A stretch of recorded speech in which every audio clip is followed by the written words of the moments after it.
I've been sitting with this one for a couple days now, and the detail that keeps pulling me back is the moment the protagonist does not raise his voice. He lowers it.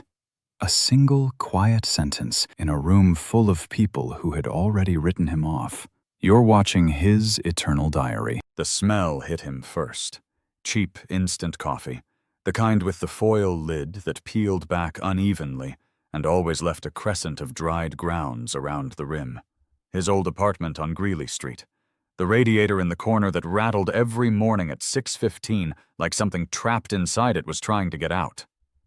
Ethan Voss lay flat on his back, staring at a water stain on the ceiling that he had forgotten existed. It was shaped vaguely like a man running, arms back, leaning into something.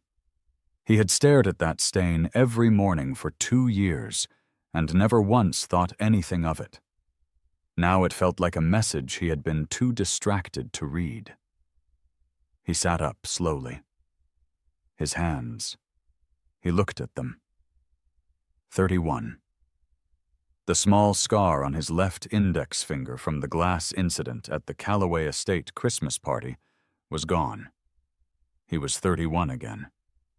The scar wouldn't happen for another 4 months.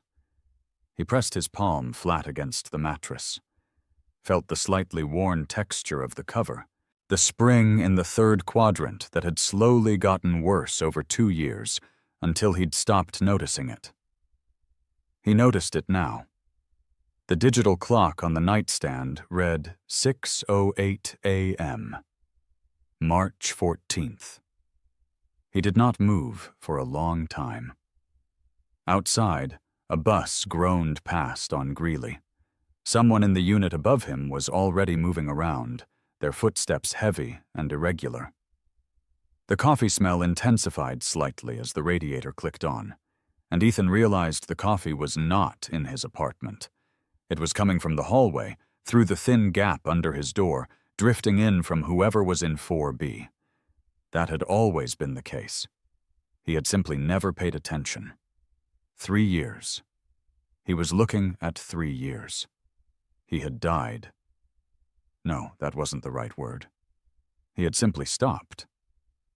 In a hospital room that smelled of antiseptic, and something beneath the antiseptic that antiseptic could not cover, he had stopped. The last thing he had seen was the ceiling of St. Clair Medical. And the last thing he had heard was not Vivian's voice. That had been the final thing that surprised him.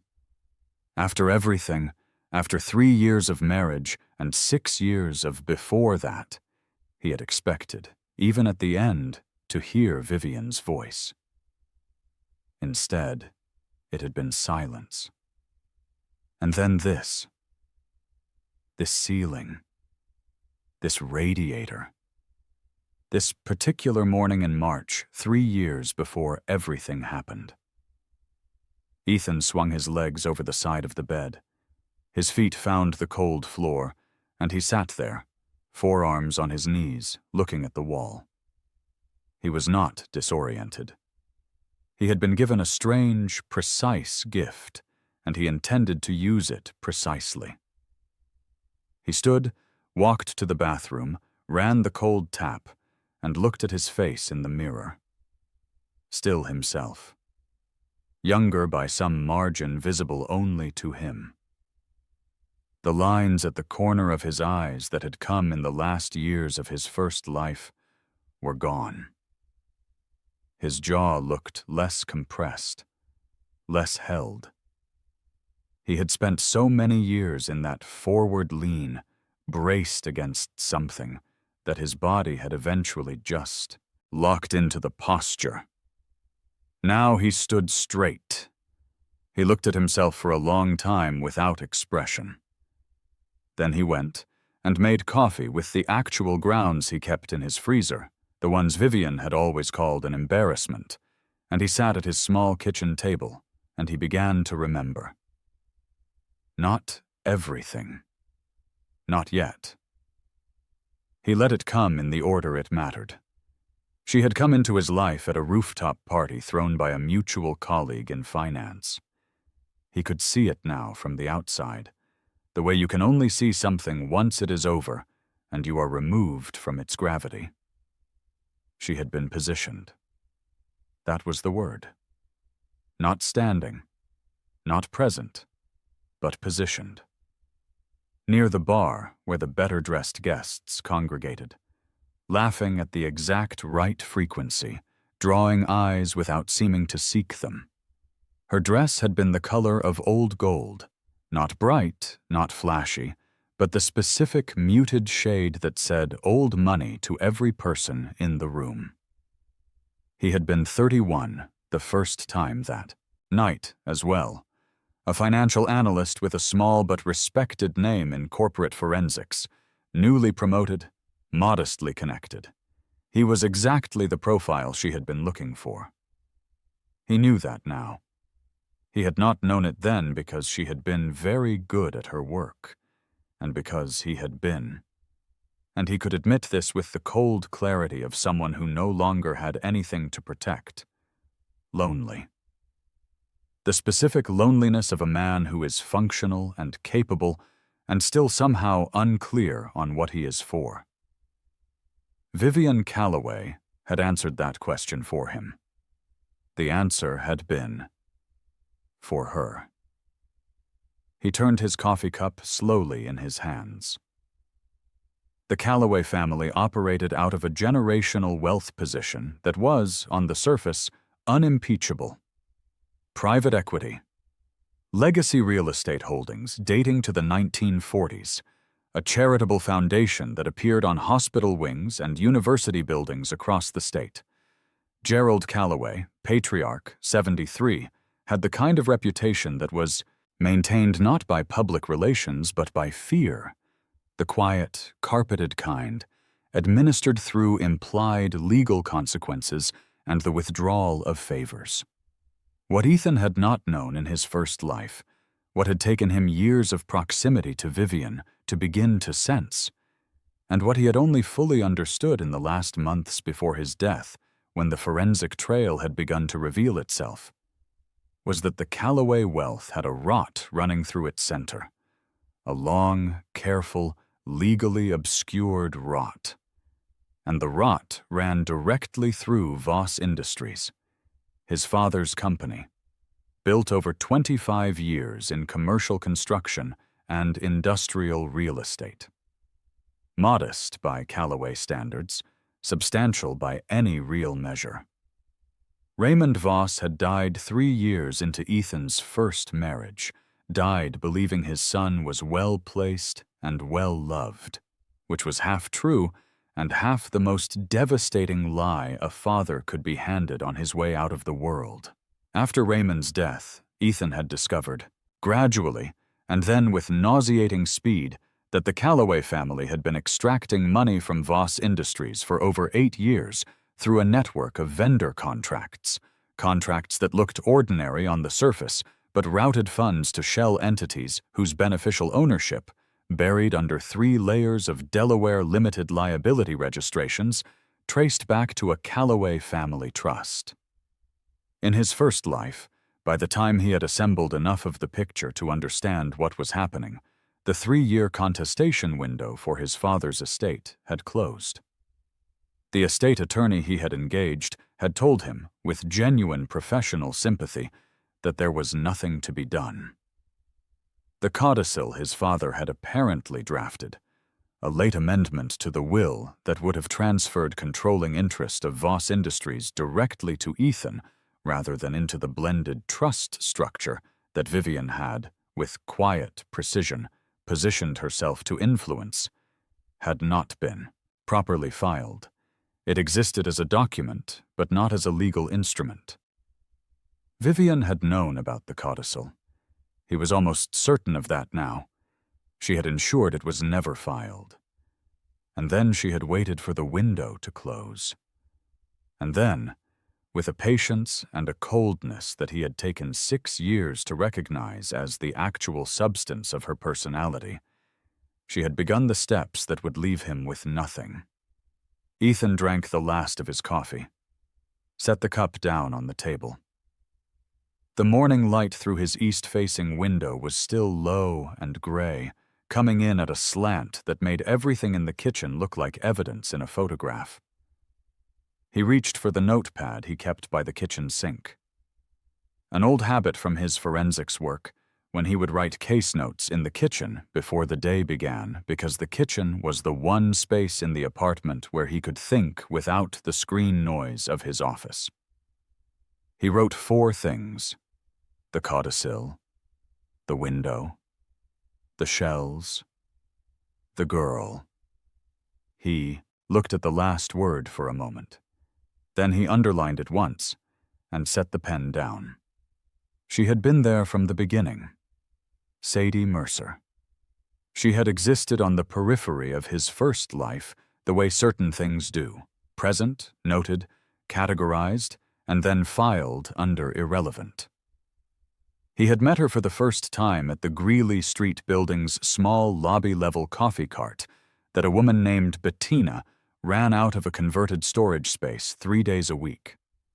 Sadie had been working the cart on Thursday mornings, pouring coffee with an efficiency that suggested she had done it long enough to resent it, but not long enough to leave.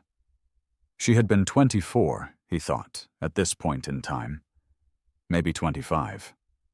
She had a tattoo on the inside of her left wrist that was just a number, a long number, the kind that looked like a financial account or a legal reference, which it was, as it turned out. She wore her dark hair pulled back with the negligent precision of someone who did not invest in appearances, but who also could not entirely suppress her instincts. She argued with delivery vendors on the sidewalk outside. She read dense financial auditing textbooks on her break, spine cracked, pages annotated in 2 colors of ink.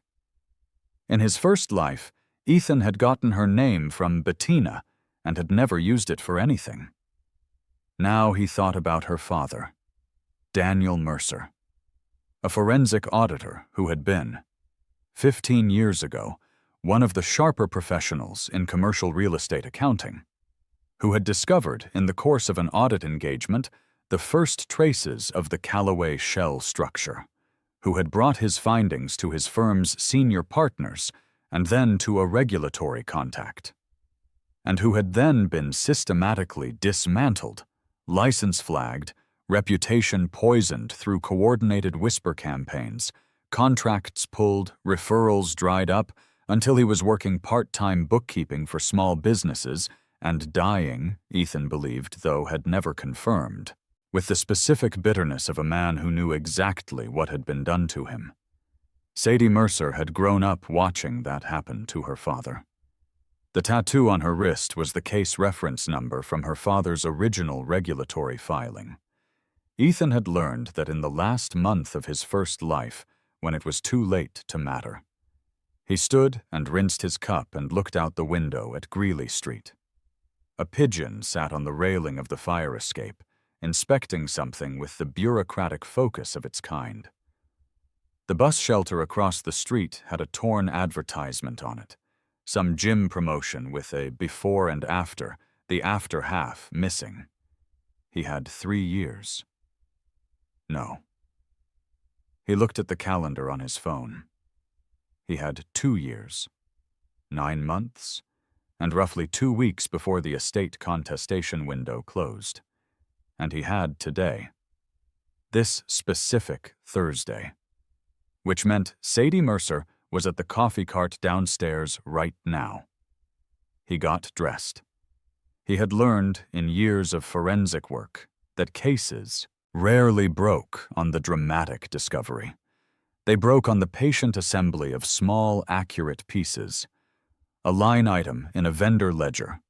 A beneficial ownership disclosure that was technically compliant but structurally evasive. A date on a filing that didn't align with a date on a contract. Each piece was unimpressive alone. Together, assembled in the right order and presented in the right context, they became irrefutable. He rode the elevator down, thinking about sequence. The first thing he needed was access. Not dramatic access. Not the kind of access that announced itself. The quiet kind. The kind that began with positioning himself back inside the Callaway professional orbit without triggering Vivian's assessment protocols. She had protocols. He knew them now. Whenever a new professional contact entered her family's proximity, she conducted an informal evaluation, assessing their ambition, their leverage, their susceptibility, and their connections. If they were useful and manageable, they were cultivated. If they were useful and unmanageable, they were neutralized. If they were neither, they were ignored. In his first life, he had been assessed as useful and manageable. She had been correct, until she hadn't been. This time, he intended to be assessed as useful and unmanageable from the beginning, but not obviously so. The trick was to appear manageable just long enough to gain access, and then to begin moving pieces in the dark. The elevator opened. The lobby smelled of floor cleaner and faintly coffee. He turned toward the east corridor that led to the small alcove where Bettina's cart operated out of what had once been a maintenance storage room. The cart was there. The small hand-lettered sign reading Bettina's was there. Bettina herself was not visible, having apparently retreated to whatever cramped back space she used for supplies. Sadie Mercer was there. She was pouring a drip coffee for a man in a suit who was looking at his phone with the particular focus of someone who has decided not to be present. She poured without ceremony, passed it across without ceremony, named the price without ceremony. The man paid, left. She glanced at the next person in the short line and saw Ethan. She looked at him the way she looked at everyone who came to the cart for the first time, with the mild professional attention of someone who has decided to extend a baseline of neutral goodwill until given a reason not to. "What can I get you?" she said. Not a question. A function. He looked at her for a moment. 24, yes. The dark hair pulled back. The tattoo visible at the cuff of her sleeve, which today was a worn Henley in a green that had faded to something quieter, more interesting. There was a smudge of ink on the side of her left hand from writing something recently. "Black coffee," he said, "and a question, if you have a second." She did not immediately answer. She turned and poured the coffee with practiced economy, then set it on the counter surface and looked at him. "Depends on the question," she said. "Are you still doing your father's bookkeeping, or did you move on from that?" The change in her expression was minimal, but he had spent years reading financial documents for the things that were minimally changed, the small deviation in a number pattern, the slight inconsistency in a date sequence. He could read the minimal. Her posture shifted a fraction. Her jaw set. Something behind her eyes made a rapid assessment. "I don't know you," she said. "Not yet," he said. He paid for the coffee, left a tip that was neither insulting nor trying, and looked at her with the exact level of steadiness he had spent years developing for rooms where the stakes were real. "My name is Ethan Voss. My father is Raymond Voss. I think your father knew something about my family's business, and I think that knowledge cost him. I'd like to discuss that with you properly. Not here." She watched him. "Thursday. Next week," he said. "Not the cart. Somewhere with a table. Your choice of place. I'll bring the documents I have, which aren't enough yet, and I'd like your read on them." He picked up his coffee. "You can also tell me no," he said. "That's genuinely an option." He turned and walked back to the elevator. He did not look back. He already knew she was watching him go with the expression of someone who had been waiting, without knowing it, for exactly this kind of conversation. He knew because he had read it in her face in the last month of his first life, when he had finally asked the right questions too late, and she had answered them with a compressed efficiency that suggested she had been carrying the answers for years. He rode back up to his apartment, sat at his kitchen table, and opened his laptop. He had two priorities, and they ran in parallel. The first was the codicil. His father was alive. It was March 14th, and in this timeline, Raymond Voss was 61 years old and running his company from the same modest third-floor office in the Voss Industries building on Carver Street that he had occupied for 20 years. He was healthy, or presenting as healthy, though Ethan knew that the cardiac event that would take him was already developing. In his first life, Raymond had received the diagnosis 11 months before his death and had spent those 11 months trying to protect Ethan rather than himself, which had meant routing his attention and energy toward the estate planning process, the same process that Vivian had quietly infiltrated. The codicil had been drafted, Ethan believed, approximately 8 months before Raymond's death, which meant it did not yet exist. Which meant Ethan had a window. A clean window, to ensure it was drafted correctly, witnessed properly, and filed with a probate attorney who had no connection to the Callaway family or its legal infrastructure. He could not simply tell his father everything. Raymond Voss was a practical man, but he was also a proud one, and he loved his son with the specific anxiety of a father who had watched his son make what he considered to be one romantic mistake and was hoping the current situation would correct it. If Ethan came to him now, in March, and said Vivian Callaway intends to steal your company through your estate, Raymond would not believe it.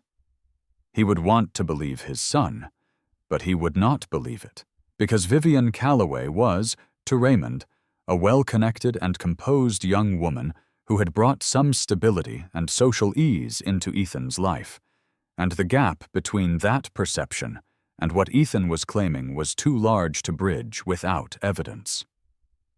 What Ethan could do was begin, carefully, to rebuild his relationship with his father on a different track. He had spent much of his first life maintaining a careful distance from Raymond, not from hostility, but from the passive drift of two busy men who assumed there would be time.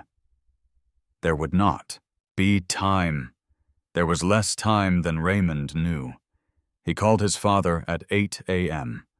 Raymond picked up on the third ring, his voice carrying the slightly distracted quality of a man who was already in the middle of something. Ethan. A pause. It's early. I know. I wanted to call before the day got away from both of us. I'd like to have dinner this week. Wednesday, if that works. Another pause. Shorter this time. Warmer. Wednesday works, Raymond said. The Italian place on Carver? Wherever you want, Ethan said. He could hear his father making a small sound that was almost a laugh, the particular sound of a man who does not know how to process unexpected warmth from his adult son without deflecting it slightly. Wednesday, Raymond said. 7 o'clock. After he hung up, Ethan sat with the phone on the table. Outside the window, the morning had brightened incrementally, the gray giving way to a pale, undecided light that made the city look temporary. He thought about Vivian. She did not yet know he was back. She did not know anything. Because in this timeline, she had not yet begun the careful work of positioning herself as the future of his life. They had met once, at the rooftop party, which had occurred 2 weeks ago, and she had made what he recognized in retrospect as an opening move. A conversation that lasted exactly as long as necessary to establish interest without signaling pursuit, followed by the deployment of a mutual connection who would, within the week, suggest they be introduced properly. The introduction had occurred last Saturday. He had now, in this life, been on 2 brief social encounters with Vivian Callaway, and the next move in her sequence would be the invitation to a Callaway Foundation event in approximately 3 weeks, which would be his first formal exposure to the Callaway family infrastructure. In his first life, he had attended that event and been charmed. He had no intention of being charmed again, but he had every intention of attending, because the event would be held at the Callaway estate in West Hill, and the Callaway estate was where Gerald Callaway kept the physical records that were too sensitive for digital storage, the original LLC formation documents, the trust instruments, the vendor contract originals. Gerald was 68 years old in this timeline and had the habits of his generation, which meant that physical copies of certain things existed in a private study that the family had always referred to, with the slight archness of old money, as the library. Ethan did not need to break into anything. He needed only to be present in the library for 12 uninterrupted minutes while Gerald was occupied elsewhere, with a phone camera and a knowledge of exactly which filing drawer to open. He had been in that library twice in his first life. Once innocently, and once in the 7th year of his marriage, when he had been looking for something specific and had found 2 of the 3 shell company documents before being interrupted by Marcus Callaway, Vivian's brother, who had arrived with a glass of whiskey and a smile that was entirely the product of practice. This time, he would not be interrupted, because this time, he would ensure that Marcus was on the other side of the estate grounds during the relevant window, occupied by a conversation with a person Ethan would spend the next 3 weeks engineering into place. He opened a new document on his laptop and began typing. Not notes. A timeline. A map of events, dates, people, and the specific sequence of moves that would need to occur in each phase.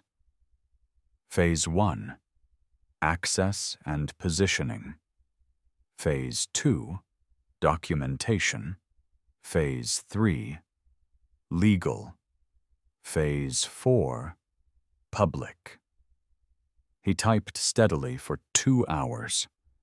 The radiator had stopped rattling. The coffee smell from the hallway had faded. Outside, Greeley Street had reached the full morning pitch of buses and voices, and the specific friction of a city at work. Ethan looked at what he had written. It was enough to begin. He showered, dressed in the charcoal suit he wore for serious client meetings, and took the subway to the Callaway Group's Midtown office building, where he had a standing professional contact in the form of a junior analyst named Webb, who had, in a prior engagement, connected Ethan's forensics consultancy to a mid-size audit. Webb was not part of the Callaway inner circle, but he was physically present in their building and had a tendency to share professional gossip with the specific enthusiasm of someone who had not yet learned the cost of doing so. Ethan took Webb to lunch at the Korean place 2 blocks from the Callaway building.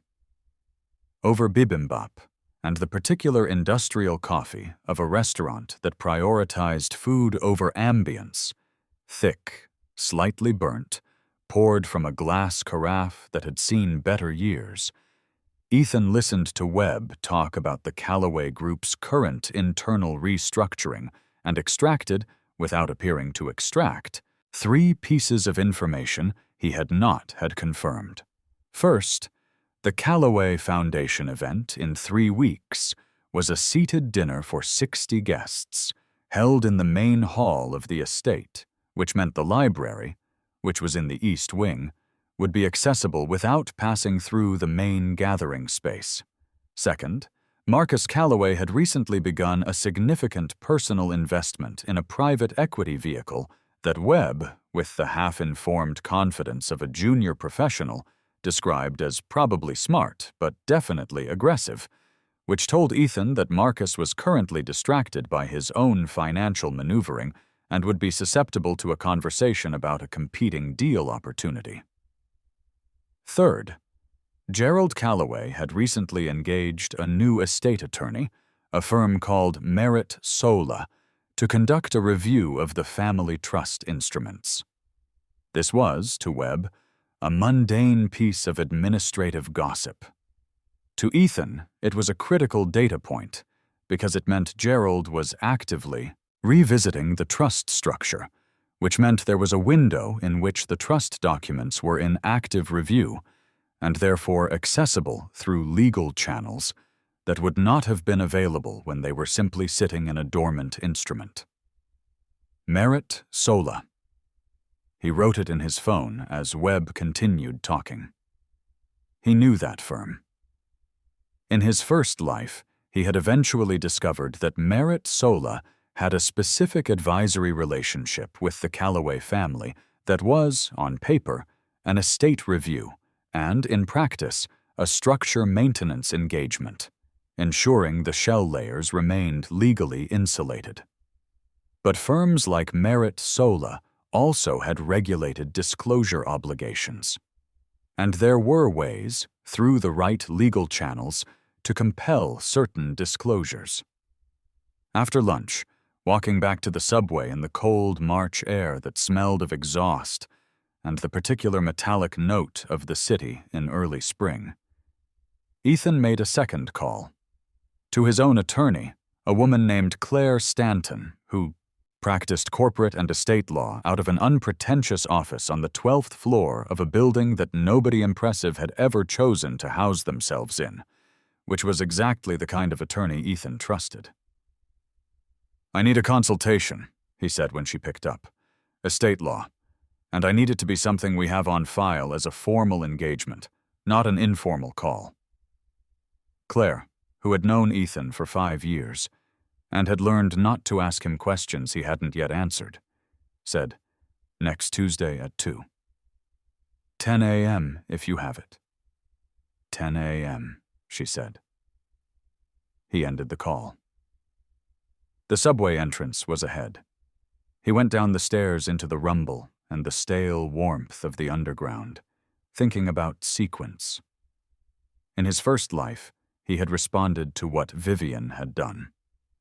He had discovered, reacted, assembled information in a scramble, and been too late at every critical juncture. In this life, he was initiating. Every move was his first. The difference between responding and initiating was not speed, it was position. A reactive player, no matter how fast, was always working from a frame their opponent had constructed. An initiating player controlled the frame entirely. Vivian was, in his first life, a very effective reactive player who had mistaken her effectiveness for strategy. Her fundamental error was believing that because she had controlled the frame in their relationship, she controlled the frame absolutely. She did not know about the codicil, which meant she did not know that his father had harbored, in his final year, a doubt, not about his son, but about the structural decisions around the trust, which meant there was a version of the estate that Vivian had never modeled, because she had assumed the legal structure was locked. The train came, and Ethan stepped on. He stood, holding the overhead bar, watching the tunnel walls move past in the dark. The next Thursday, Sadie Mercer was at the coffee cart, as he had known she would be, but she looked up when he approached with the specific alertness of someone who had been tracking the door. She had thought about his offer. He could read that too. She served the 2 people ahead of him with her usual efficiency, then looked at him when he reached the counter and said, "There's a place on Ferris Street, the one with the green sign, Saturday at 10. He nodded. "Don't bring a pitch," she said, and poured his coffee. He looked at her for a moment. "I'm not selling anything." "Everyone is selling something," she said, knowing that ahead of time would just be efficient. He paid, left the same tip as before, walked to the elevator. She had her father's way of phrasing things, compressed, accurate, with the slight edge of someone who had decided a long time ago that imprecision was a courtesy they could not afford. Saturday was 3 days away. He spent those 3 days completing the first phase of his documentation work. In his professional capacity as a forensic financial consultant, he, son, had legitimate access to public filing databases and commercial real estate registries that most people did not think to use. He began pulling the beneficial ownership records for the shell entities he remembered from his first life, the ones whose names he had spent years reconstructing and could now enter directly into a search field. Havelock Venture Solutions, LLC, registered in Delaware. Formation date, 11 years ago. Sole member listed as a registered agent service in Wilmington, which was standard practice for entities that wanted their actual ownership invisible. Meridian Property Partners, LLC, also Delaware, also a registered agent as the nominal member. Formation date, 9 years ago. And the third one, the one whose name had taken him the longest to find in his first life, and that he had, in the last weeks before his death, confirmed was the key link in the chain. Ashbourne Commercial Services, LLC, Delaware. 8 years ago. Each of these entities had received payments from Voss Industries accounts over the past several years for services described in the vendor records as consulting, site assessment, and development advisory, respectively. The amounts were not individually dramatic, 6-figure payments spread across fiscal quarters, but in aggregate, over 8 years, they had extracted well over $4 million from his father's company. The critical piece was not the extraction itself, though that was the substance of the fraud. The critical piece was the beneficial ownership chain, proving that these entities ultimately resolved to the Callaway family trust. Under the Corporate Transparency Act, which had come into full enforcement relatively recently, all entities were required to file beneficial ownership information with FinCEN, the Financial Crimes Enforcement Network. Many entities formed before the Act's relevant deadlines had compliance windows that were expiring. Ethan knew, from his forensics experience, that Havelock Venture Solutions had filed a FinCEN beneficial ownership report 9 months from now. He knew what the report would say, because he had obtained it in his first life. It would list a natural person whose name resolved through a series of intermediary documents to a Callaway family trust beneficiary. That report would be the legal linchpin. But he did not want to wait 9 months for a voluntary filing. He intended to trigger a regulatory inquiry that would compel disclosure now or within a compressed window. To do that, he needed a predicate, a documented complaint of potential financial fraud that would give the relevant authority grounds to initiate an investigation. Which was what he needed Sadie Mercer for. Not her father's story as an emotional narrative. Her father's original audit findings as a legal and evidentiary document. Daniel Mercer had discovered the early structure of the Shell network 15 years ago and had filed a regulatory complaint. That complaint had been dismissed, Ethan believed, but had not confirmed as the result of interference at the regulatory level, which itself spoke to the depth of the Callaway family's institutional reach. But the complaint still existed in the record. It was still a document. And a 15-year-old complaint about the same family, combined with current beneficial ownership discrepancies and a pattern of related party transactions in the Voss Industries vendor records, would constitute a credible basis for a financial crimes referral. He had, by Friday evening, assembled a preliminary package. Not enough to file. Enough to show Sadie that he was serious, specific, and working from documented evidence rather than grievance. He also called Claire Stanton on Friday afternoon and asked her one precise question. If a testator had drafted a codicil to their will, and the codicil had been witnessed but not filed with a probate court, Under what conditions could the codicil still be given legal effect? Claire was quiet for a moment. Then, "It depends on execution requirements in the relevant jurisdiction. In this state, a witnessed but unfiled codicil can still be admitted to probate if it meets the formal execution requirements, and there is no competing instrument. If the will has already been admitted to probate, and a distribution has begun, it becomes significantly more complicated. What if the estate hadn't yet been fully distributed? Then you have a legitimate basis for a post-probate codicil challenge, provided it's within the contestation period, which in this state is 3 years from the grant of probate." "Thank you," Ethan said. He already knew all of this. He needed it on the record of a formal legal consultation, with a time stamp. He went to bed on Friday night thinking about the Callaway Foundation dinner. 3 weeks away. He reviewed what he remembered of the estate's East Wing layout, the library's position relative to the main hall, and the specific drawer in Gerald, Callaway's desk-height filing cabinet where the original LLC instruments had been kept. Third drawer, hanging folders in green. The folder he needed was labeled with the particular administrative simplicity of the very wealthy, simply with the initials of each entity, HVS, MPP, ACS. He reviewed it 3 times until he was certain, then let himself sleep. The place on Ferris Street with the green sign was a coffee shop that occupied the ground floor of a building that had been, at various points in its life, a printing press warehouse, a textile storage facility, and now this. Exposed brick, mismatched chairs, a chalkboard menu written by someone with actual handwriting. The coffee came in ceramic mugs with no branding. The ambient noise was conversation, and the sound of steam, and the occasional scrape of a chair. Sadie was already there when Ethan arrived at 10:05. She had taken a table in the back corner.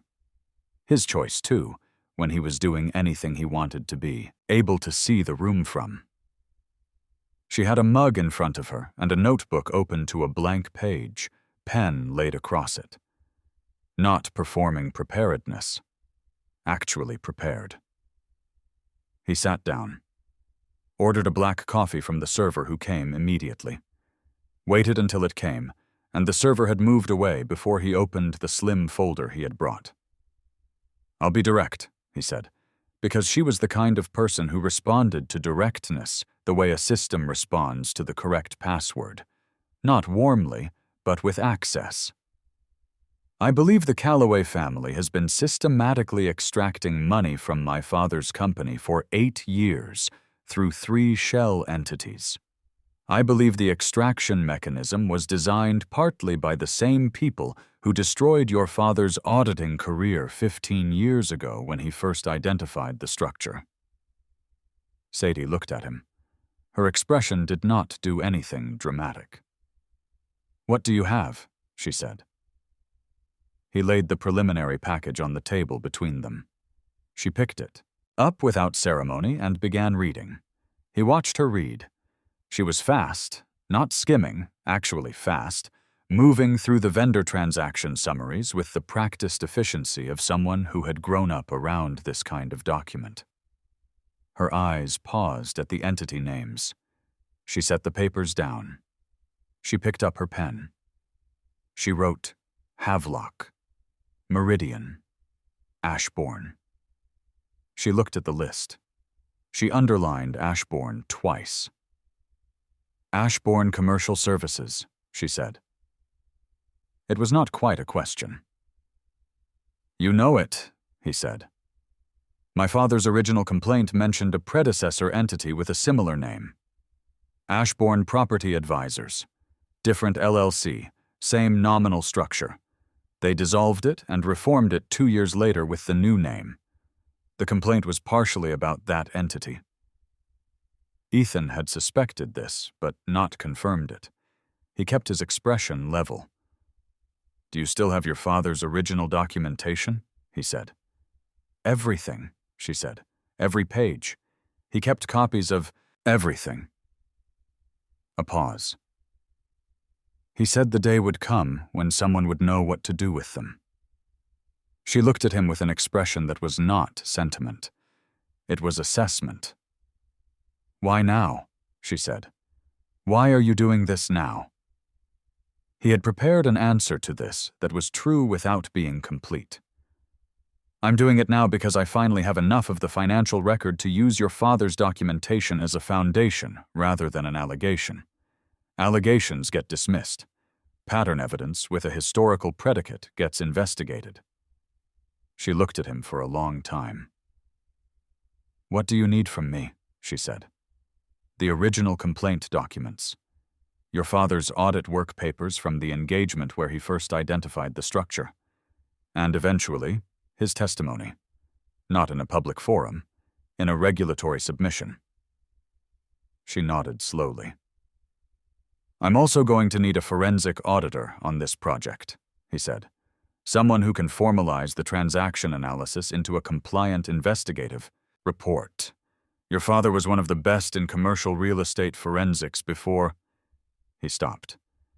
Before they destroyed him, she said, with no inflection. Yes, he said. I have his methodology, she said. I've been studying it for years. I'm not licensed yet, but I'm sitting the exam in 2 months. She paused. I could be licensed in 3 months. I can work with that timeline, he said. She picked up her mug, drank, looked out the window at Ferris Street, where a man was arguing with a parking meter with the resigned intensity of someone who had always known the meter was going to win. If this goes wrong, she said, if it gets buried again. It won't, he said. Not because he was offering comfort, because he had already mapped every burial mechanism in the Callaway playbook and had a countermove for each one. She read something in the way he said it. She did not ask him to elaborate. All right, she said. She closed her notebook. 3 months.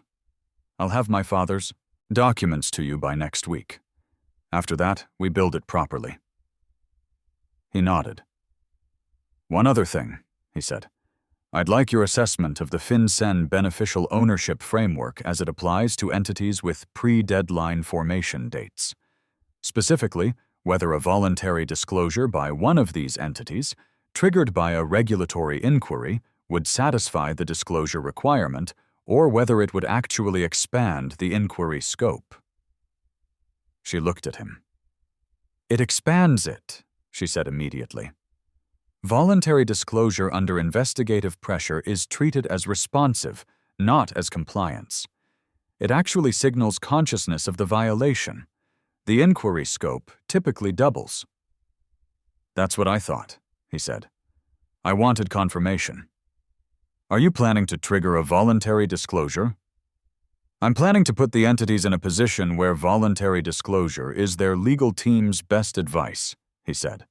I want them to make that move themselves. She looked at him for a long moment, with an expression that was, for the first time, not quite neutral. Something more like recognition. Your father taught you forensics, she said. He taught me construction, Ethan said. I taught myself the rest. He paid for both coffees.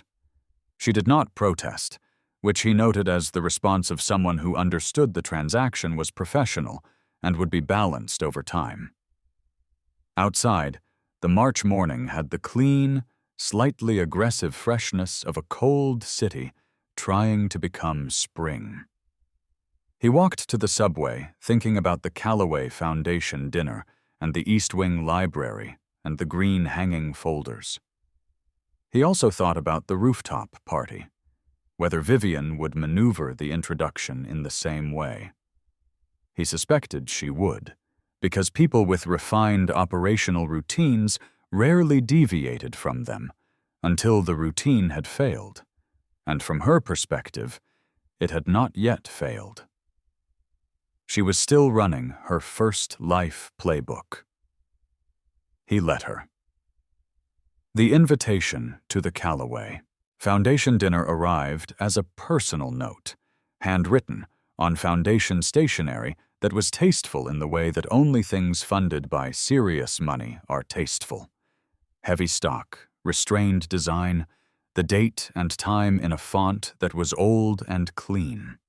It was delivered to his professional address through a mutual contact, a woman named Partridge, who moved in overlapping financial and social circles, and who, in his first life, Ethan had always assumed was merely a connector.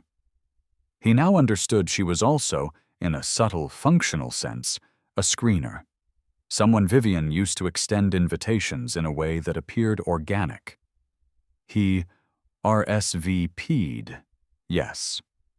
He also, in the 2 weeks before the dinner, completed 3 more things. The first was the dinner with his father.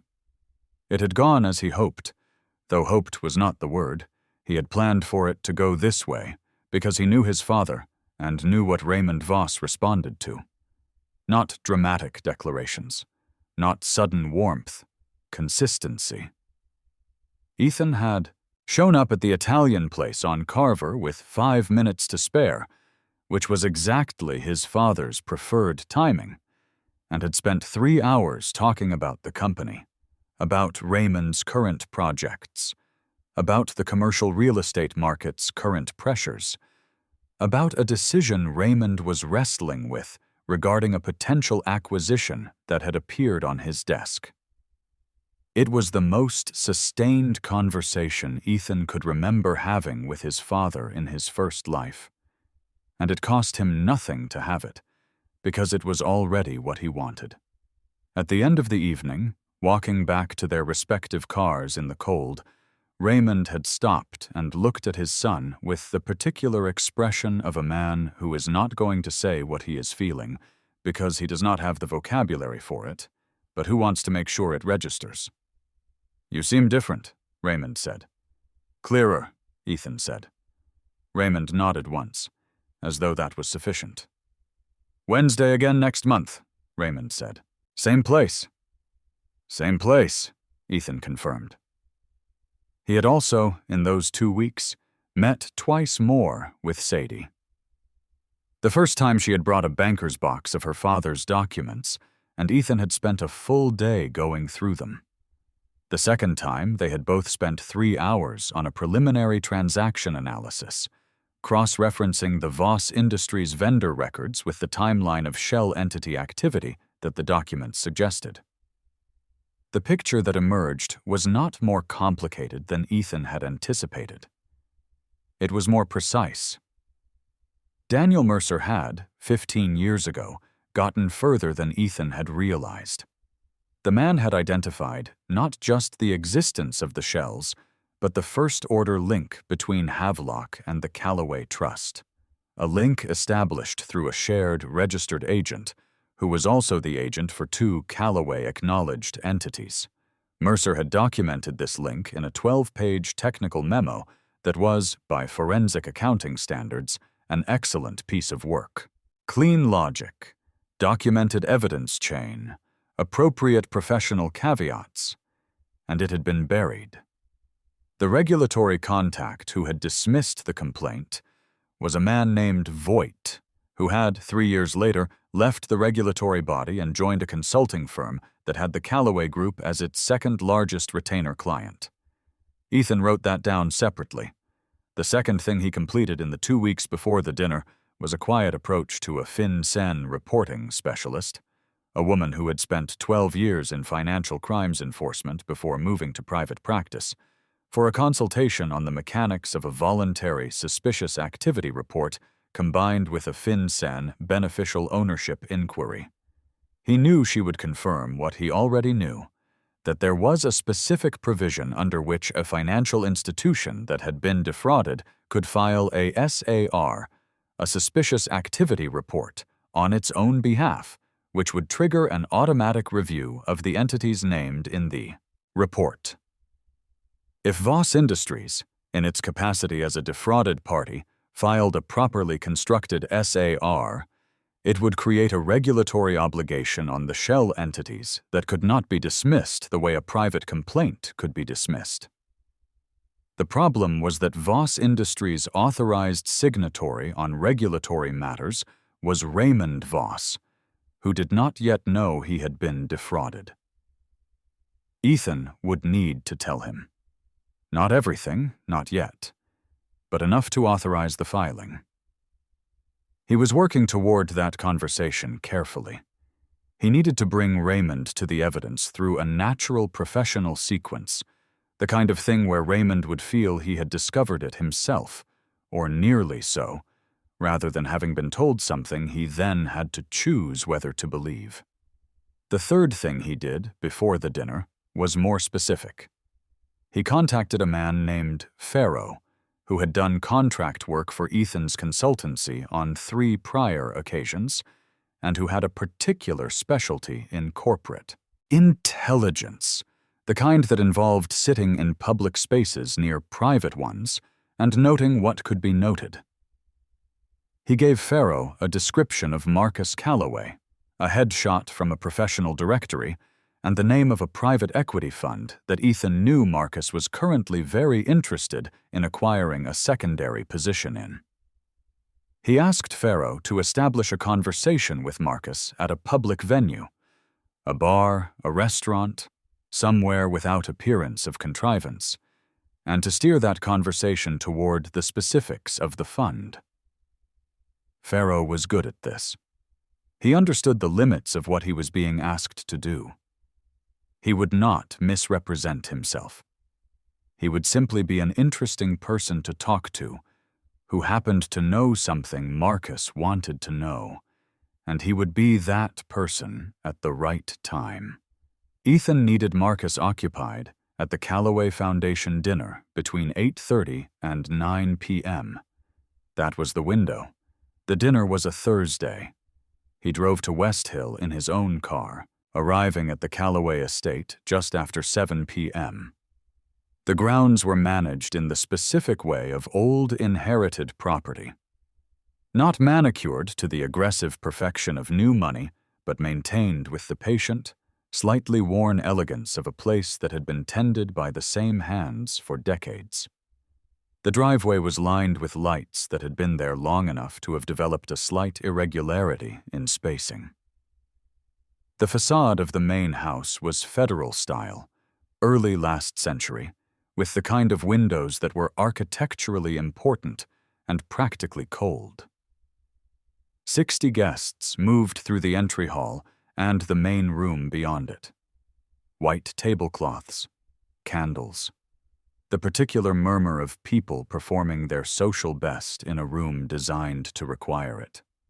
There were servers with trays, and there were flowers on every surface, and there was a faint smell of wood smoke from a fireplace somewhere to the east. Vivian was present.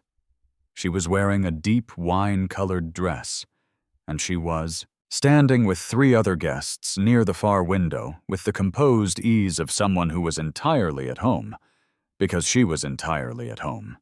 She saw Ethan enter, and her expression did the thing it always did.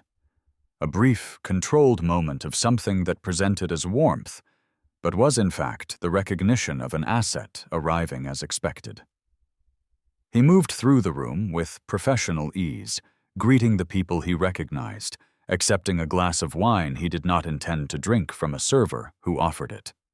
He made 2 minutes of conversation with a man he remembered as being on the Callaway Foundation's board, extracting nothing of value but establishing his presence in the room. He located Gerald Callaway near the fireplace, the eastern fireplace, which confirmed the wood smoke source and confirmed that the east wing entrance was active and therefore somewhat less private than he would have preferred. He recalibrated. The library was accessible from the east wing corridor, but also from the formal staircase that ran from the 2nd floor to the back of the main hall. He could reach it from the main hall without going through the east wing, which was actually cleaner. He spent the first 90 minutes of the dinner precisely where he was supposed to be. Visible, pleasant, professionally interested in the people he was placed next to.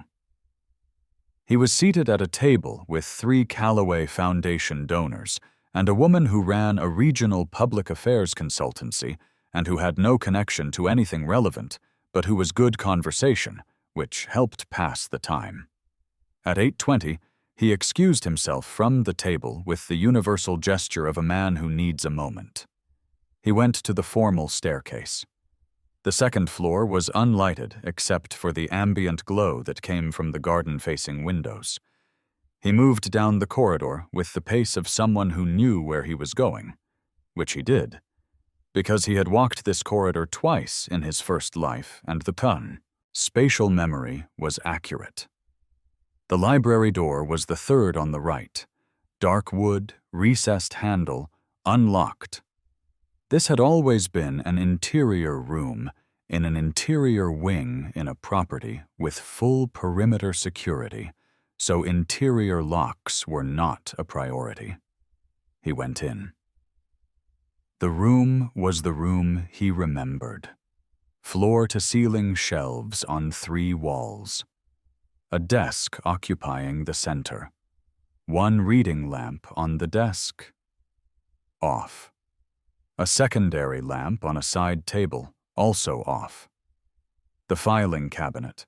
Lateral, 4 drawers, dark metal with the particular dull sheen of a cabinet that was functional, and not decorative, against the south wall. He did not turn on a lamp. He used his phone screen, directed downward, for enough ambient light to work by. Third drawer, green hanging folders. His fingers found the HVS folder, then MPP, then ACS.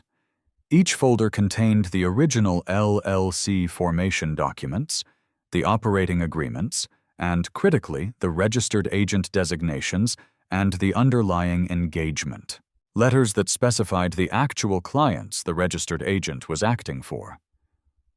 These letters were what had not been publicly available. They were internal relationship documents between the agent and the person who had engaged them, and they named the Callaway Family Trust directly. He photographed each page, steadily, cleanly, without rushing. He had tested his phone camera settings specifically for document photography in low light, a slightly higher ISO, stabilized, auto-correction off. The images came out clean. He replaced each folder exactly as he had found it, closed the drawer, turned and went to the door, listened for 8 seconds. Corridor was quiet. He went back down the staircase, re-entered the main hall from the service corridor access near the kitchen, and rejoined his table with the clean timing of someone who had taken a slightly longer bathroom break. Vivian caught his eye from across the room at some point in the next hour. She gave him the smile that she had always used on him, the specific one, with the slight tilt of the head that communicated "You are exactly where I want you." He returned it with the measured warmth he had once given it sincerely. It cost him nothing. It was only an expression. After dinner, as guests moved toward the informal reception portion of the evening, she came to him. "I'm glad you came," she said. She put her hand lightly on his forearm, the way she always had, the way that was designed to feel like a private claim on him in a public space. "It's a well-run event," he said. Genuinely. "My father tends to agree." She looked at him with the slight curiosity she deployed when she wanted to seem interested. "You seem like you have something on your mind." "Work," he said. "A case I'm building. It's at a stage where it has weight, and weight has a way of being present even when you'd rather it wasn't." She nodded with the empathy of someone who had practiced empathy as a professional skill. "Anything I can help with." "Not yet," he said, and smiled. Clean, warm, finished. He left at 10:30. precisely when the natural first wave of departures began, so that his exit was unremarkable. In his car on the estate driveway, before starting the engine, he looked at the document photographs on his phone. All there, all legible, all exactly what he needed. He drove back toward the city with the radio off, and the dark road running ahead of him in the headlights. The next 6 weeks were the architecture of the case. Ethan and Sadie worked from his kitchen table on Tuesday evenings and Saturday mornings because both were times when the building was quiet and no one was watching the specific space with the specific intensity required to notice what they were doing. He had, with deliberate professional cover, retained Sadie in a formal capacity as a consulting analyst on a project framed as a corporate vendor transaction review for a private client, which was accurate in every particular. The quitus. Engagement letter was signed and dated, the hourly rate was fair, and the file existed as a documented professional relationship that neither of them had constructed with any attempt at concealment. By the 4th week, Sadie had her forensic auditing license. She had passed the examination on a Tuesday morning and come to the Wednesday work session with the card in her wallet and no ceremony about it, which was how Ethan had known she would respond. She simply began applying her newly formalized methodology to the transaction analysis, which meant that the work product they were building was now the work product of a licensed forensic auditor. Professionally credible. Professionally defensible. She worked the way her father had worked, which Ethan could tell because the organizational logic of her documents mirrored the organizational logic he had seen in Daniel Mercer's 15-year-old papers. The same sequence. Establish the entity. Trace the cash flow. Document the beneficial. Ownership link. Corroborate through independent source records. No assertion without a supporting citation. No conclusion without a documented basis. She also brought something her father had not had.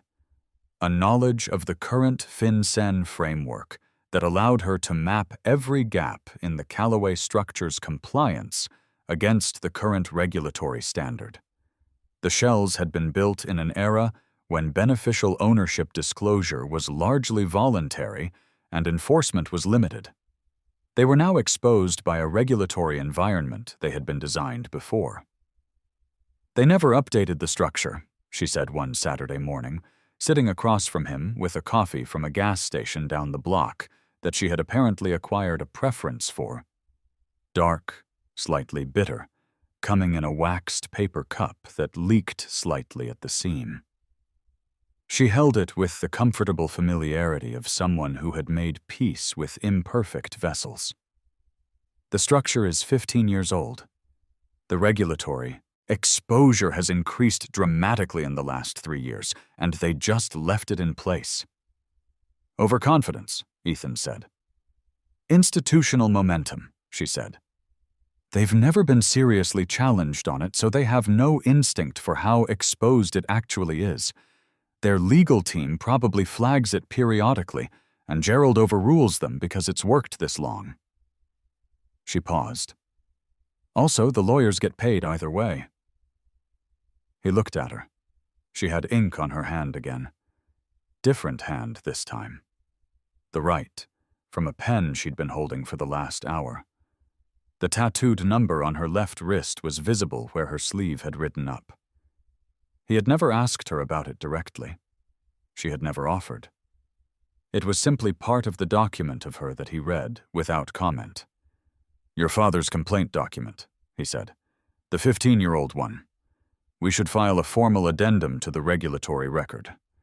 Not a new complaint, a supplementary filing that establishes continuity of the one documented pattern. She looked up. That's a different posture than a fresh SAR. It establishes that the pattern didn't begin yesterday and wasn't invented yesterday. It also puts the dismissal of the original complaint back on the record, which invites scrutiny of how that dismissal happened. She was quiet for a moment. "Voight," she said. "He's been out of the regulatory body for 12 years. He can be named." My father's attorney told him naming Voight without solid evidence of the interference would expose him to defamation. "We have the circumstantial evidence now, the timing of his departure and the Callaway consulting relationship. And we have the complaint documents showing the evidentiary quality of what Voight dismissed. It's not defamation to note a factual sequence." Sadie set down her coffee. She folded her hands on the table and looked at him with an expression that was, in its stillness, more revealing than animation would have been. She was deciding something. "You know, this goes beyond civil," she said. "If what we're building is what it looks like it is, this is financial fraud, regulatory interference, potentially RICO adjacent, depending on how they structured the pattern." "I know," he said. "You're not just trying to get your father's money back." He looked at her. "No," he said. She nodded slowly. She picked up her coffee again. She looked at the document in front of her. "Then let's build it right," she said. He had now been having dinner with his father every second Wednesday for 6 weeks. In that time, Raymond Voss had relaxed in some incremental way that Ethan found harder to watch than the distance had been. The distance had been clean. This warmth, reconstructed from a future that wouldn't happen the same way, had a specific texture of grief in it that Ethan managed by keeping his attention on the work. On the 7th dinner, he showed Raymond the vendor transaction analysis. Not the full case. A targeted document, a 4-page summary showing the extracted payments to the 3 shell entities over 8 years, with the amounts, the dates, and the description of the vendor designation in the Voss Industries records. He had stripped out everything about the Callaway connection, presenting it as an internal audit finding that had surfaced in a consultancy review. He let Raymond read it. Raymond read it twice. He set it on the restaurant table and looked at it. The Italian place on Carver had a specific amber light that made everyone look like they were in a room at dusk. Raymond's face in that light was the face of a man who had just been informed that something he believed was solid was not. "How long have you had this?" he said. "The preliminary version surfaced 3 weeks ago," Ethan said. "I wanted to confirm it before I brought it to you." "These vendors, do you know who they are?" "I have a strong preliminary indication. I need your authorization to make a formal SAR filing to confirm it, through regulatory channels." Raymond looked at the document. He was not a man who processed shock with visible drama. He processed it the way he had processed every professional difficulty Ethan had ever seen him face, by going very still and then thinking forward. "File it," Raymond said. "I need it in writing. A formal instruction from the authorized signatory." Raymond picked up his phone. He wrote 2 lines in an email to Ethan. "I authorize Ethan Voss, acting through Stanton Legal, to file all necessary regulatory reports arising from the vendor transaction audit," and sent it. Ethan's phone vibrated on the table. "Do you know who it is?" Raymond said. Not asking for confirmation. Asking if Ethan would tell him. "I'll know more within 60 days of the SAR filing," Ethan said. "I'd like to confirm before I name anyone to you." Raymond looked at him. He had the expression of a man who understood more than he was being told, and who was choosing to trust the reason for the 60 days, he said. 60 days, Ethan confirmed. He filed the SAR through Claire Stanton's office on the following Monday. The filing named the 3 entities, cited the transaction pattern, and included Sadie's forensic analysis as a supporting attachment. It also noted, as a relevant historical item, the existence of the 15-year-old regulatory complaint and its dismissal, and the subsequent employment pattern of the dismissing officer. Claire reviewed it and said, with the quiet satisfaction of an attorney who rarely gets clean work. This is very good. The FinCEN acknowledgement came back within 4 business days, which was fast. It meant the filing had been tagged as a priority intake, which meant someone on the receiving end had recognized what they were looking at. Meanwhile, the Callaway world continued in the normal way it always had, or what it believed was the normal way. Vivian had, over the preceding 6 weeks, followed her routine with the precision of a practiced professional. 2 social occasions with Ethan, both of which he attended with appropriate warmth and no indication of anything unusual. 1 invitation to a smaller private dinner at her apartment that he had accepted, and a progressive deepening of what she was presenting as a developing relationship. He did not dismantle this. He let it run. Not because he intended to stay in it, because it was, from a strategic standpoint, useful to remain inside the information perimeter that proximity to the Callaway family provided. He knew things from being present at their social events that would have taken months to reconstruct from outside. He heard Gerald mention the estate attorney review. He heard Marcus talk about the fund in terms that confirmed Pharaoh had successfully established the conversation, and that Marcus was now thoroughly occupied with a deal that Ethan had no intention of ever touching. He heard, at the apartment dinner, Vivian's closest friend, a woman named Elspeth, who did not know how much she was saying, mentioned that the Callaway family's legal team had done a compliance review in the last month. Compliance review. In response to a SAR filing they did not yet know about, but whose invisible pressure was already moving through the system. He kept his expression neutral over the wine. The SAR investigation did what he had known it would do, because he had watched it happen in a much slower and less effective way in his first life. The FinCEN inquiry sent information requests to the registered agent firms for all 3 entities. The registered agent firms, facing regulatory exposure if they withheld information in the context of a financial crimes inquiry, had their legal obligations assessed by their own outside counsel and made the practical decision to cooperate. Within 30 days, the beneficial ownership chain for all 3 entities had been formally disclosed to the investigating authority: Havelock Venture Solutions, Meridian, Property Partners, Ashbourne Commercial Services, all resolved to a single natural person as the controlling beneficial owner: Margaret Callaway, Gerald's wife, Vivian's mother. It was not Gerald's name.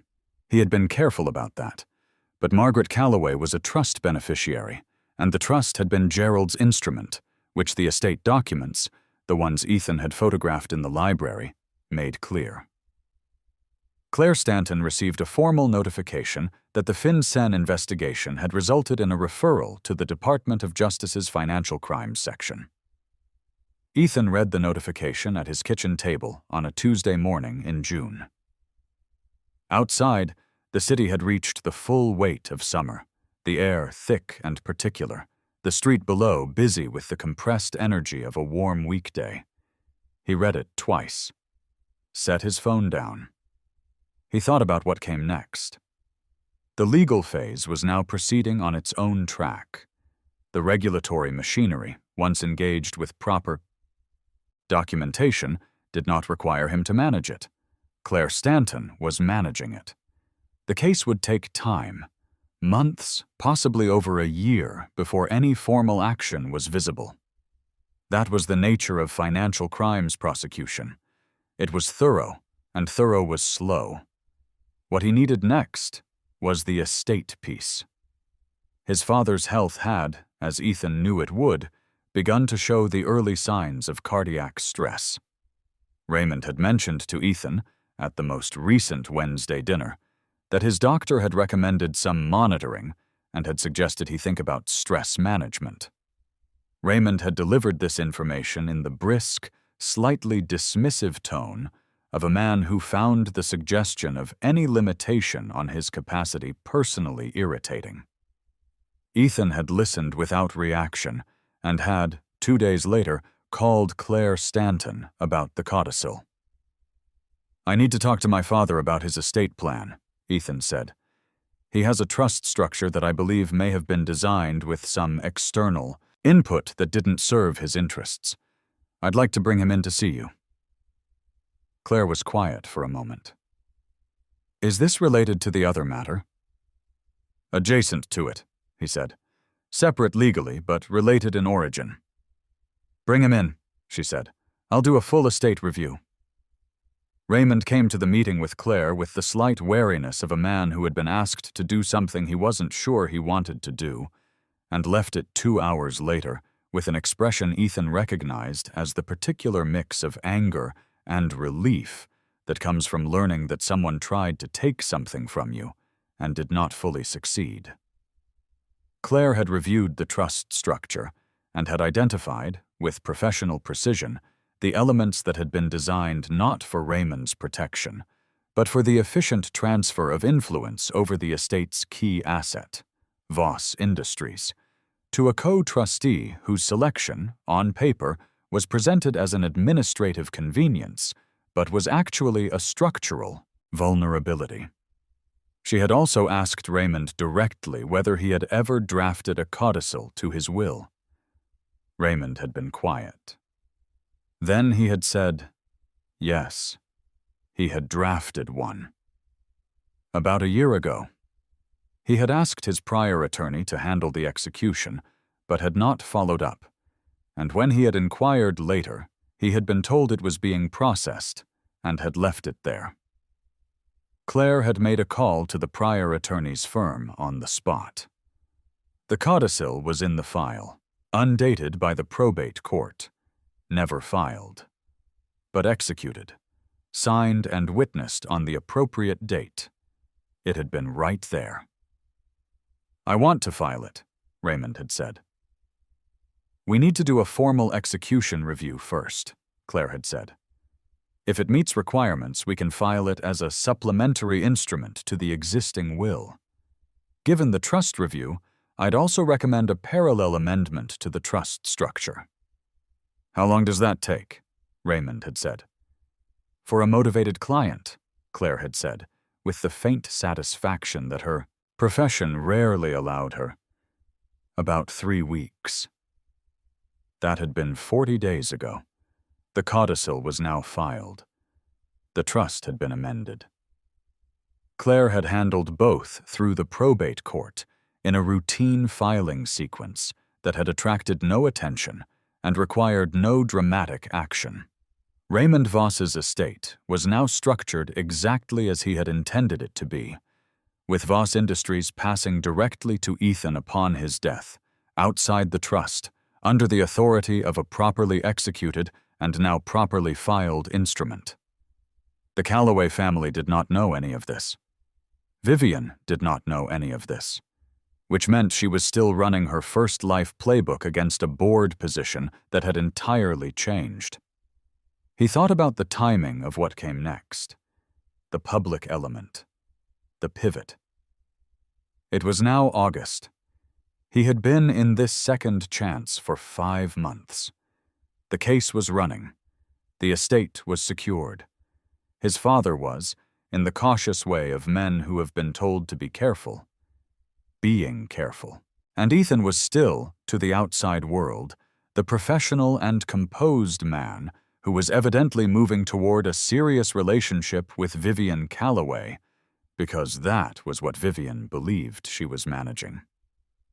She had, at the apartment dinner in June, said something that he had been carrying since. They had been standing by the window after the other guests left, the city below doing what cities do at 11 p.m., moving and lit and indifferent, and she had looked at him with the composed authority of someone who had arrived at a decision. "I'd like to talk about what we're building," she had said. "I think we're at the point where it makes sense to talk about it more formally." She had meant an engagement. She had been making the same sequence of moves in his first life, and they had arrived at this same threshold, at this same pace. In his first life, he had said yes. He had said, "Let's talk about it," which in the language of that relationship meant yes. This time, he had said, "I think there are a few things I want to work through first." And he had looked at her with the steady gaze of a man who was not avoiding the question, but was also not answering it, which was the most destabilizing thing he could do to her process. She needed him on a clear, sequential track. A pause in the sequence did not fit her model. She had recovered smoothly. She was always smooth, and had said, of course, no rush, and had shifted the conversation to something else. But he had felt the fraction of recalibration in her. She was beginning to sense, somewhere beneath her managed surface, that something was different. She could not name it. She had no evidence. She was simply experiencing the low-grade dissonance of a high-precision instrument, encountering an unexpected variable. He let that dissonance grow. August came to its end. September arrived with the particular quality of a city letting out a breath. Slightly cooler, slightly more purposeful. The summer slack burned off. Sadie had, over the past months, become the kind of professional presence in his life that had a specific gravity to it. She came to the work sessions with the same gas station coffee and the same unsentimental focus and an accumulating capability that he had watched develop without commenting on it, because commenting would have been a mistake. Sadie Mercer did not need commentary. She needed collaboration. And there was a difference. She had also begun to show, in small, incremental ways, what she was outside the work. Not deliberately.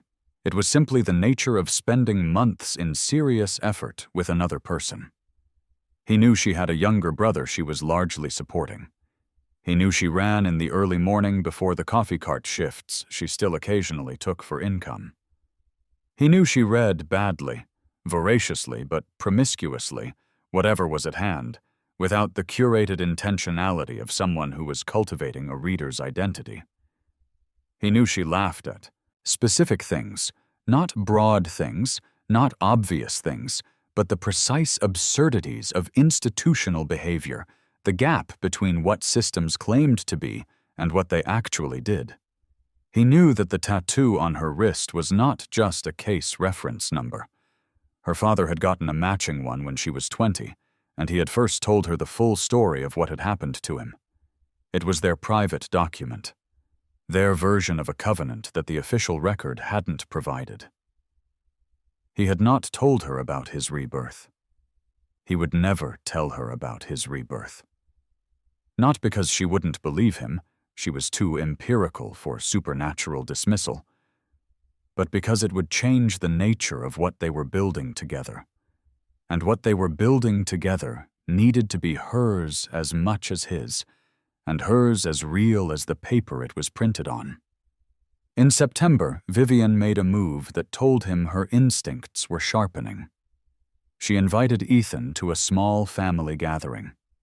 A dinner at the West Hill estate, immediate family only, the kind of event that signaled to any observer that a relationship was at a threshold. He accepted. He went. Gerald and Margaret Callaway at the head of the table, Marcus on his left, Vivian across from him. A dinner that lasted 2 hours, and which Ethan navigated with the equanimity of a man who was sitting in the house of the people who had destroyed his first life, eating their food, and feeling nothing about it except a cool, precise appreciation for the irony. Marcus looked at him differently than he had in the first life. In the first life, Marcus had treated Ethan with the comfortable condescension of an insider meeting a useful outsider. Now there was a different quality, a slight wariness, as though Marcus had run an assessment and come back with an ambiguous result. Ethan attributed this to Pharaoh's conversation having established Ethan, in Marcus's mind, as someone who moved in certain financial circles with a fluency that didn't match his visible profile. Good. Gerald Callaway had, over dinner, asked him 2 questions about commercial real estate forensics that were technically framed as casual conversation and were actually professional probing. Ethan answered them with the specific combination of competence and blankness that he used when he wanted to convey, "I know this thoroughly, and I have decided not to show you how thoroughly." Gerald had moved on smoothly, but had marked something. Ethan was sure of it. After dinner, in the hallway near the coat room, Vivian had taken his arm briefly and looked at him with an expression that was doing something more complex than the usual program. There was, under the composure, something searching. "You're the most self-contained person I've ever been involved with," she said. "Sometimes I think I know exactly what you're thinking, and then I don't." He looked at her. He said nothing for a moment. "I appreciate clarity," he said. "When I have something to say, I say it." It was not a lie. It was simply a sentence that could mean more than one thing. She nodded, looked at him. The hallway lamp was one of the warm-toned ones, the kind that aged everything in its radius. "I hope what you're working through resolves soon," she said. "It's close," he said. And that was the most truthful thing he had said to her in 9 months. The formal DOJ notification of a preliminary investigation into financial fraud allegations involving the Callaway family entities arrived at Claire Stanton's office in late October. It was a standard preliminary notification, not a charge, not an indictment, simply the official signal that the referral had been reviewed and a preliminary investigation had been opened. It named 3 entities. It cited suspicious activity reports and beneficial ownership disclosures. Claire called Ethan the morning she received it. "It's formally open," she said. "Good," he said. "This will become public. Not immediately, these things move through the system at their own pace, but at some point a charging document will be filed, and it will be in the public record." "I know," he said. "That's fine." "Ethan." A pause. "When this becomes public, your association with the Callaway family is going to be scrutinized, both professionally and personally." "I know that too," he said. "Is there anything I should know about the personal side?" "There's nothing on the personal side that isn't already ending," he said. Claire was quiet for a moment. "All right," she said. He set the phone down and looked at his calendar. The annual Callaway Foundation Gala was in 3 weeks. A bigger event than the spring dinner, 120 guests, formal, with the kind of press presence that accompanied major philanthropic events in this city. Vivian had been building toward this event as the occasion for a formal public presentation of their relationship. She had mentioned it twice, each time in the specific oblique way she had of establishing expectations without appearing to set them. He had been waiting for this event. He called Sadie. "Are you free the evening of November 22nd?" he said. She was quiet for a moment. He could hear, in the background, the particular ambient noise of wherever she was working. "Potentially," she said. "What is it?" "The Callaway Foundation Gala," he said. "I need you there, not as a working presence, as a guest. My guest." Another pause. Longer. "That's a significant public move," she said. "Yes," he said. "Does this connect to the case?" "Not directly," he said. "This is separate from the case." She seemed to understand that. She had the instinct of someone who had learned to read what was between the stated words. Another moment of quiet. "All right," she said. Wear whatever you want, he said. But nothing that performs something. I don't perform things, she said. I know, he said. That's why I said it. On the evening of November 22nd, they arrived at the Callaway estate together. Sadie was wearing a dress she had apparently owned for a long time. Something in deep charcoal, simple and well cut, that looked like it had been chosen by someone who understood that presence was not a costume. She wore no jewelry except small gold earrings, and she had left the tattoo on her wrist visible. The sleeve pushed back in the way that said, "This is part of me, and I'm not covering it for anyone." Ethan was in a dark suit. No tie. He had not dressed to impress the room, and he had not dressed to challenge it. He had dressed to be present. They went through the entry together and entered the main hall, where 120 guests in formal clothes moved in the particular patterns of institutional social performance. The Callaway Foundation's board members, their major donors, their political allies, their social satellites. Gerald Callaway, near the center, operating with the gravitational confidence of a man who believes his ground is solid. Vivian saw them within the first 2 minutes. He watched her see them from across the room and watched the precise, controlled sequence of her expression. Recognition of Ethan, recognition of Sadie, recognition of what the composition meant, and then the very brief and very complete reorganization of her face into the composed surface she maintained for rooms like this. She moved toward them. Ethan did not change his posture or expression. He was standing with Sadie in the way that said, "This is where I am standing," not as a claim, but as a fact. Vivian arrived. "Ethan?" Her voice was exactly right. Perfect professional warmth with the personal undertone calibrated to the situation. Her eyes moved to Sadie with an expression of polite inquiry. "Vivian," he said, "this is Sadie Mercer. She's been the forensic lead on the case I've been building. And my guest tonight." Vivian looked at Sadie. Sadie looked at Vivian with the particular quality of someone who has no reason to be uncomfortable and therefore isn't, and who also knows exactly who she is looking at. "Ms. Mercer," Vivian said. "Ms. Callaway," Sadie said. Her voice was level. Her posture was easy. She did not perform anything. "Ethan," Vivian said. And here the composure held, but something in it became structural, load-bearing rather than ambient. "I was hoping we could have a moment this evening to discuss. I think we've passed that point," he said.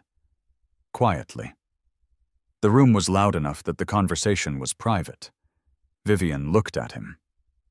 "The case I've been building," he said, "involves your family. Specifically, entities controlled through your family trust that have been committing financial fraud against my father's company for 8 years. The Department of Justice opened a preliminary investigation last month. I believe your family's legal team is aware of it, but hasn't fully understood the scope." Vivian's composure did not break.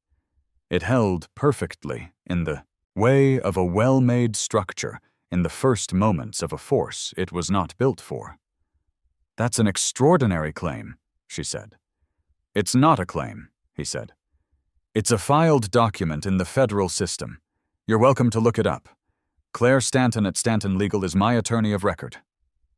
She looked at him for a long moment, then at Sadie, then back at him. "I see," she said. 3 words, perfectly delivered, revealing nothing and everything. She turned and moved back toward the room's center. Her posture was exact.